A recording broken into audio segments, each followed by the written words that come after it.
आखिर क्या चुना लड़की ने उन 3 विकल्पों में से। बहुत समय पहले की बात है। झुमरू नाम के गांव में एक गरीब किसान रहता था। उस किसान की एक बहुत ही सुंदर बेटी थी। किसान ने गरीबी के मारे गांव के एक धूर्त जमींदार से बहुत सारा पैसा उधार ले रखा था। जमींदार काफ़ी उम्रदराज और बदसूरत था। किसान की सुंदर बेटी को देखकर जमींदार ने सोचा, क्यों न कर्जे के बदले में किसान के सामने उसकी बेटी से शादी का प्रस्ताव रख दूं।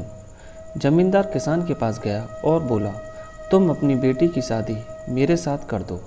इसके बदले में मैं तुम्हारा जितना भी कर्ज है सब माफ़ कर दूंगा।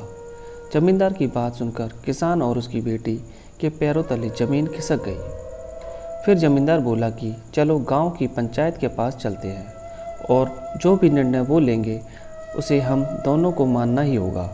और सब मिलकर पंचायत के पास गए और उन्हें पूरी बात बताई। उनकी बात सुनकर पंचायत ने थोड़ा सोच विचार किया और कहा, यह मामला बड़ा ही जटिल है, इसलिए इसका फैसला हम किस्मत पर छोड़ते हैं। जमींदार सामने पड़े सफ़ेद और काले रोड़ों के ढेर से एक काला और एक सफ़ेद रोड़ा उठाकर एक थैले में रख देगा। फिर लड़की बिना देखे उस थैले से एक रोड़ा उठाएगी और उसके बाद लड़की के पास 3 विकल्प होंगे। पहला, अगर वो काला रोड़ा उठाती है तो उसे ज़मींदार से शादी करनी पड़ेगी और उसके पिता का कर्ज माफ़ कर दिया जाएगा। दूसरा, अगर वो सफ़ेद रोड़ा उठाती है तो उसे ज़मींदार से शादी नहीं करनी पड़ेगी और उसके पिता का कर्ज भी माफ़ कर दिया जाएगा। तीसरा, अगर लड़की रोड़ा उठाने से मना करती है तो उसके पिता को जेल भेज दिया जाएगा।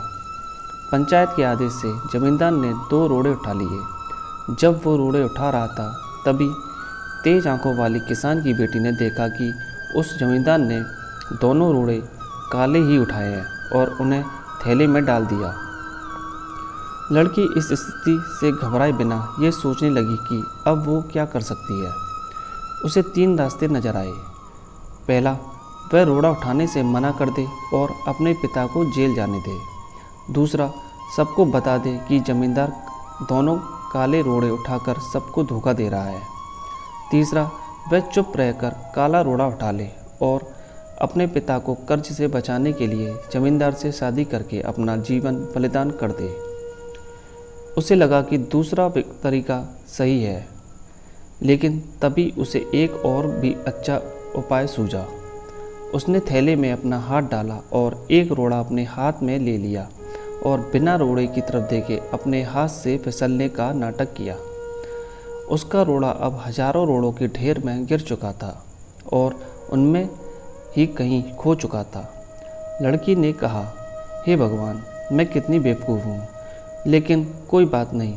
आप लोग थैले के अंदर देख लीजिए कि कौन से रंग का रोड़ा बचा है, तब आपको पता चल जाएगा कि मैंने कौन सा उठाया था जो मेरे हाथ से गिर गया। थैले में बचा हुआ रोड़ा काला था। सब लोगों ने मान लिया कि लड़की ने सफ़ेद रोड़ा ही उठाया था। जमींदार के अंदर इतना साहस नहीं था कि वो अपनी चोरी मान ले। लड़की ने अपनी सोच से असंभव को संभव कर दिखाया।